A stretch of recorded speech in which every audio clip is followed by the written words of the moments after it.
Mahirap yung daan. Mahirap yung daan paakyat sa bahay.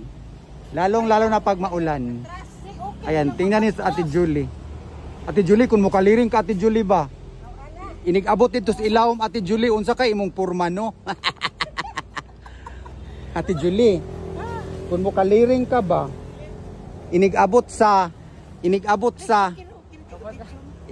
okay na siya dong. Okay na sa Ate Julie dong. Okay na ate, diri ra ko ti. Okay ra ko diri ti. Sige na pang. Toton awa. Huy Ate Julie, kakaliring nimo ba unsa kay mong porma no?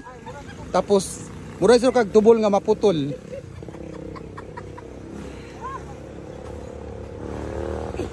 Pati tuloy ako niwaan ko kay Ate Julie ba.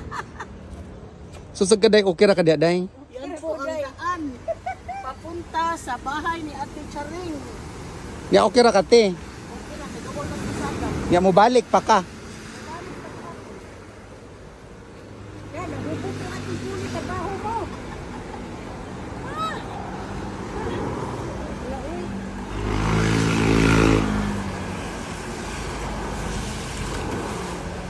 Sige lang te, kahuman na ng hagdan te. Di na ka mag-ingana. Paningot ko. Maalan mo.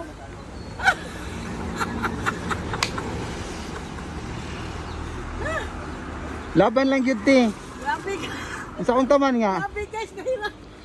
Ikaw day, okay ra ka day. Okay ko. Handlas manggod. Kaluoy pod charge to experience. Ing ani jud ni sa among probinsya. Di kay ulan man good kaya ganito ano kasi masyado Yes. Ulan. Onya. na may kuano lumot. Nya lumot may nakadulas niya. Ayaw ko mo kaliring kasi Ate Julie nagkasuon-suon atras hindi ako tuloy ako naki-atras na rin. So tinuod lang si Inday Ngabil kaya ra kay nang Inday Ngabil. Kaysa mauna. Kasi pagpaatras. Yan. Paro-paro di ka. Paro-paro. Bukaw na Ate Julie.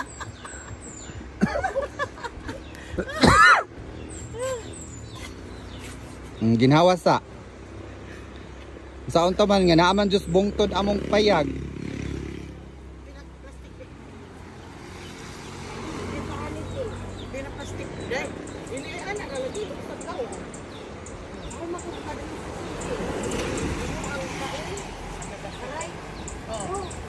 Laloy Ate Julie. Uy hapit sub ka. Uy Ate Julie hapit ka na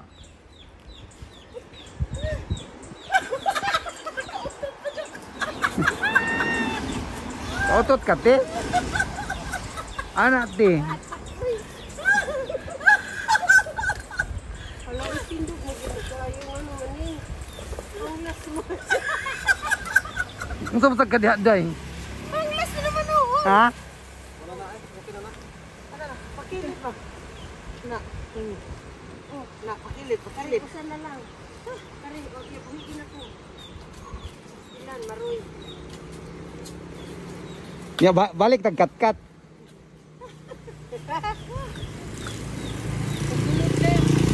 Sunod na sa blanket at titsa. Kana di na matirik itinuod mo daan sa pinta. Napapagidangan tampong sila oh.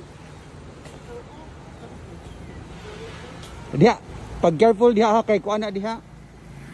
Dangog.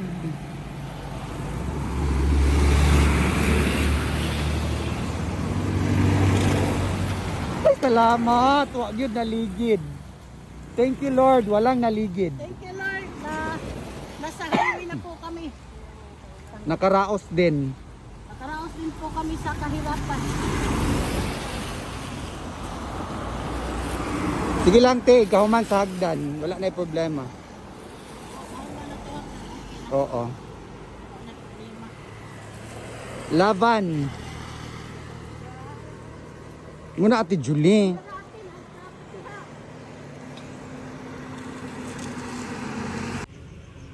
Ito yung kalsada paakyat sa amin. Pero hindi sa amin yan ha.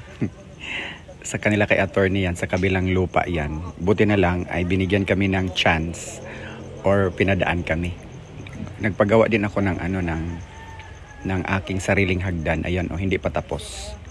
Yan yung pinagawa ni Ate Ems na hagdan. Diba? So pag matapos na yan ay talagang masasabi ko na diyan na kami dadaan. Oo. Kasi yung kalsada ay talagang napaka stiff ng kalsada na yan. So yan yung galing sa highway paakyat. As in, napakatirik ng kalsada na yan. So kaya si Ate Julie, kung nakikita ninyo yung video, ay talagang yan yung time na umuwi sila si Ate Julie at si Inday Ngabel. At yung dito yan sa Ate Julie na nahihirapan siyang bumaba dyan. Kaya ginagamitan niya ng kanyang style na patalikod siya habang nakababa siya at nakaano siya doon, nakahawak siya sa mga bato na nasa gilid. talagang napakakwela talaga ni Ate Julie. And then yan dyan, yung mga na yun, yung makikita nating mga green, yan yung mga lumot. Oo, na pag nababasa yan, if nauulanan ay talagang madulas. So yan yung pinagawa kong hagdan. So ayan, malapit na yan matapos. Na talaga yan, pag natapos na yan, kahit sino pwedeng dumaan dyan, yung mga kapitbahay. So ayun, ito na po yung napakatirik. Ayan. Zoom in natin. So yung green na yan yung mga lumot. Or ano yan sa Tagalog yung lumot? Basta lumot ba? Yung pagpunta kasi nila ni Ate Julie, umulan yun. Kaya madulas. So yan yung aming munting bahay kubo. Di ba? Nasa tuktok. So syempre, nasa tuktok ng bundok or nasa tuktok, syempre, pag akyat mo, akyat talaga. So buti na lang yung dalawang mother ko at sanay sila sa bukid kasi, kaya sanay silang umakyat. Pero akyat baba. Pero hindi, doon sa kabila, pwede namang makadaan doon. Kasi meron namang hagdan kila kay ate. Pero si mama doon sila dadaan.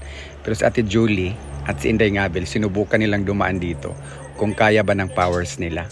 Kaya din naman, pero nagiging tuloy yung pagbaba nila, nagiging comedy.